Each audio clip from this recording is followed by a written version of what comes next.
I love the country of India. I just love it. I have been there multiple times. I think I've been there 8 or 9 times, and I'm scheduled to go there just in another few weeks to speak at a conference, a pro-life national summit in India. Really, really exciting place to be. India is a challenge in many ways. It's a challenge for pro-life work. It's a challenge for Christianity in some places. Like other countries that I've lived in and ministered in the past, India really is an enigma in that there's not just one India. There are, in essence, many Indias with many regional leaders, many different cultures, many different languages that sometimes collide in explosions of conflict. There are places where there's no conflict whatsoever. Everything seems to get on swimmingly in India. But again, that is part of the enigma of a country that is so complex.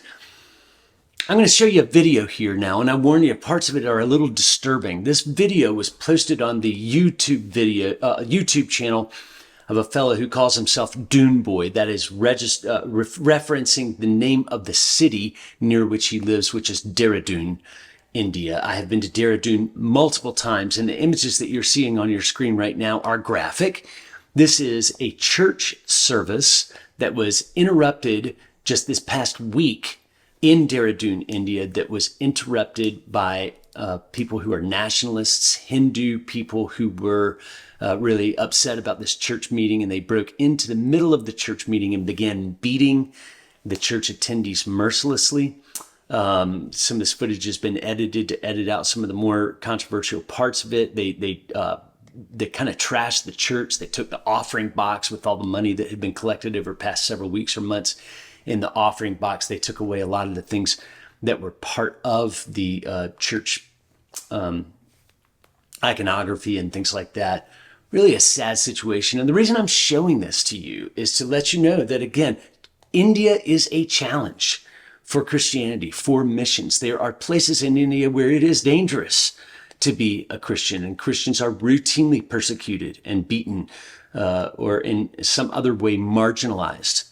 I did a post on this YouTube channel, or on this in this series of online recordings that I've been doing over the past couple of years on India, and it was one of the more watched posts that I've ever put up. It was really primarily centered around the dowry system of India, and dowry, of course, being that payment system that comes into play when a man and a woman get married, and there's a kind of a bridal price, if you will. In many ways, that's not uncommon. Even in our culture, there are certain gifts that are expected or traditional, and some people would say it's not really all that different in India, but it is a little different in most places in India, if we could simply see it for what it is. And it lends itself to a problem in India. Here's the problem.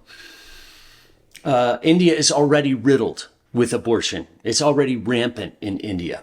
But because of the dowry system, little girls are often unwanted because families cannot foresee in the future being able to pay what it takes to get a girl married in India.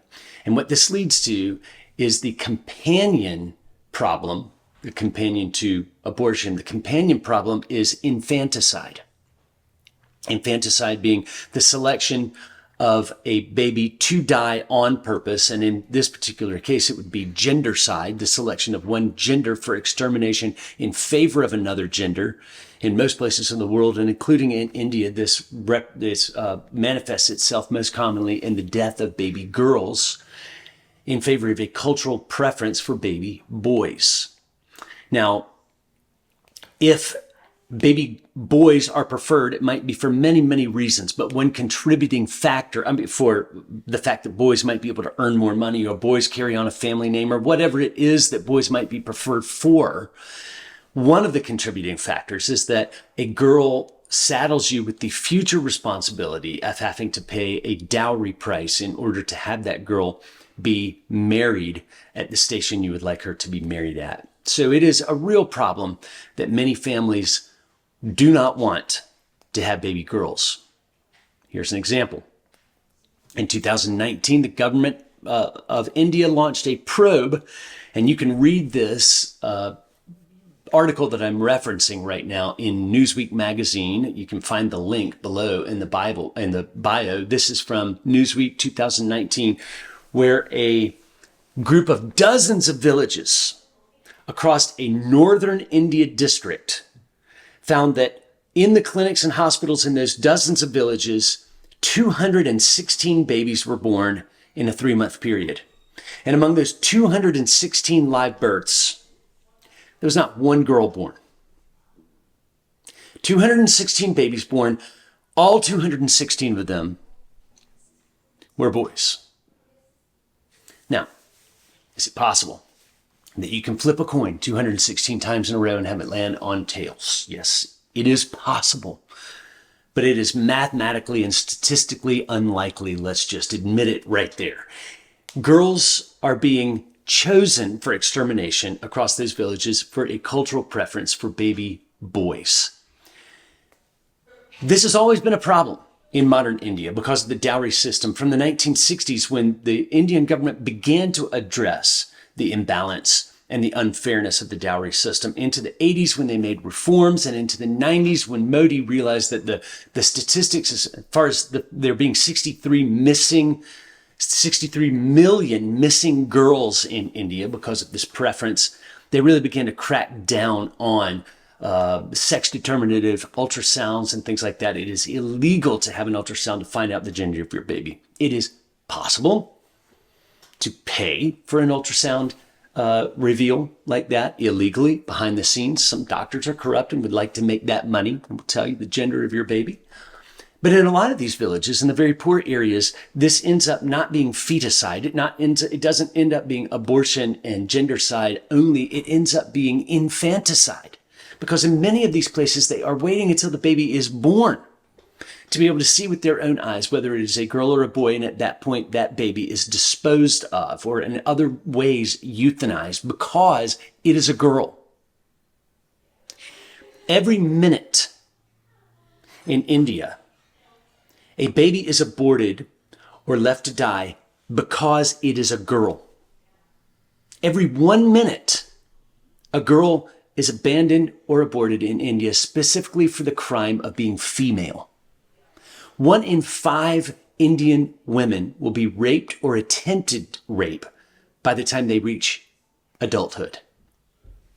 1 in 4 girls in India will never reach puberty because of the assault on women in that culture. There is a major imbalance in preference for boys and girls in many parts. Some of the parts of India, it's not as pronounced, but it is a problem. The government recognizes it as a problem. And we at Passion Life recognize it as a problem because we recognize at Passion Life, as you do if you are a fellow Christian who understands the theology of life and the basic moral code of how humans should treat each other, that men and women are created equal with unalienable human rights. And we do not prefer girls over boys or men over women. We do not prefer women over men or boys over girls. We prefer humanity and the moral code that God has put into our system by saying all humans are made in the image and the likeness of God. And 1 Corinthians chapter 6 tells us that as children of God, we are co-heirs and equals, both girls and boys. Men and women are equal in the sight of God. It does not mean that we are equal in our abilities. It does not mean we are equal in our genetics and in our biology. We are wonderfully different and distinct. Men and women are. Boys and girls are from one another. But we are equal in value in the sight of God. And that is why Passion Life starts with theology in order to address these cultural maladies. We start with theology because we do not trust that politicians or rah-rah rallies in the park on Saturdays are going to bring about the cultural change and the seismic shifts that we need to be able to see happen in order to address grievous injustices in our world, in our societies. Join Passion Life. Pray for India. Follow us. I'll be going there in October. You can follow me on my next trip. Sign up for our text updates to find out how things are going while I'm there. And we look forward to continuing to partner with you in prayer and finances and going and encouraging one another as we continue to fight the injustices of abortion, infanticide, and gendercide in the country of India.